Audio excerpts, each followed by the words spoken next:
ശ്രീ അണ്ടല്ലൂർ കാവ് കണ്ണൂർ ജില്ലയിലെ ധർമ്മടത്തുള്ള പുരാതനവും പ്രസിദ്ധവുമായ ഭഗവതി ക്ഷേത്രമാണ്. ചരിത്രപരമായും സാംസ്കാരികമായും ഏറെ പ്രാധാന്യമുള്ള ഈ കാവ് വടക്കൻ കേരളത്തിലെ തെയ്യം കെട്ടിയാടുന്ന കാവുകളിൽ പ്രമുഖമാണ്. ഐതിഹ്യം: ധർമ്മടം ദ്വീപിന്റെ സംരക്ഷകയായി ദേവി ഇവിടെ കുടികൊള്ളുന്നു എന്നാണ് വിശ്വാസം.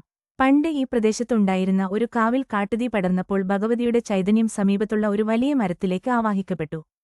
പിന്നീട് ആ മരം നിന്നിരുന്ന സ്ഥലത്ത് ദേവിയെ പ്രതിഷ്ഠിച്ച് ക്ഷേത്രം പണിതു എന്നാണ് കഥ. പാശുപാസ്ത്രം നേടിയ അർജുനന്റെ കഥയുമായി ബന്ധപ്പെട്ടും ചില ഐതിഹ്യങ്ങൾ നിലവിലുണ്ട്. അർജുനൻ പാശുപാസ്ത്രം നേടിയ ശേഷം അതിന്റെ ശക്തി ദേവിയുടെ കാവിൽ സമർപ്പിച്ചുവെന്നും അതിനാൽ ഈ ക്ഷേത്രത്തിന് അത്യധികം ശക്തിയുണ്ടെന്നും വിശ്വസിക്കപ്പെടുന്നു. കേരളത്തിലെ തനതായ വാസ്തുവിദ്യാ ശൈലിയിലാണ് ശ്രീ അണ്ടല്ലൂർ കാവ് നിർമ്മിച്ചിരിക്കുന്നത്. ലളിതവും പ്രകൃതിയോട് ഇഴുകിച്ചേർന്നതുമായ നിർമ്മാണ ശൈലിയാണ് ഈ കാവിന്റെ പ്രത്യേകത.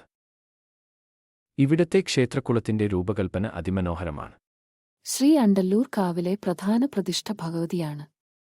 കൂടാതെ ഉപദേവതകളായി ഗണപതി, ശിവൻ, സുബ്രഹ്മണ്യൻ, അയ്യപ്പൻ, നാഗങ്ങൾ എന്നീ മൂർത്തികളെയും ഇവിടെ ആരാധിക്കുന്നു. ശ്രീ അണ്ടല്ലൂർ കാവിലെ പ്രധാന ആഘോഷം തെയ്യം മഹോത്സവമാണ്. എല്ലാ വർഷവും കുംഭമാസത്തിലാണ്, ഫെബ്രുവരി-മാർച്ച് ഇത് സാധാരണയായി നടക്കാറുള്ളത്. നവരാത്രി, തൃക്കാർത്തിക തുടങ്ങിയ വിശേഷ ദിവസങ്ങളിലും ഇവിടെ പ്രത്യേക പൂജകളും വഴിപാടുകളും നടക്കാറുണ്ട്. കണ്ണൂർ, തലശ്ശേരി എന്നിവിടങ്ങളിൽ നിന്ന് ധർമ്മടത്തേക്ക് ധാരാളം ബസ് സർവീസുകൾ ലഭ്യമാണ്.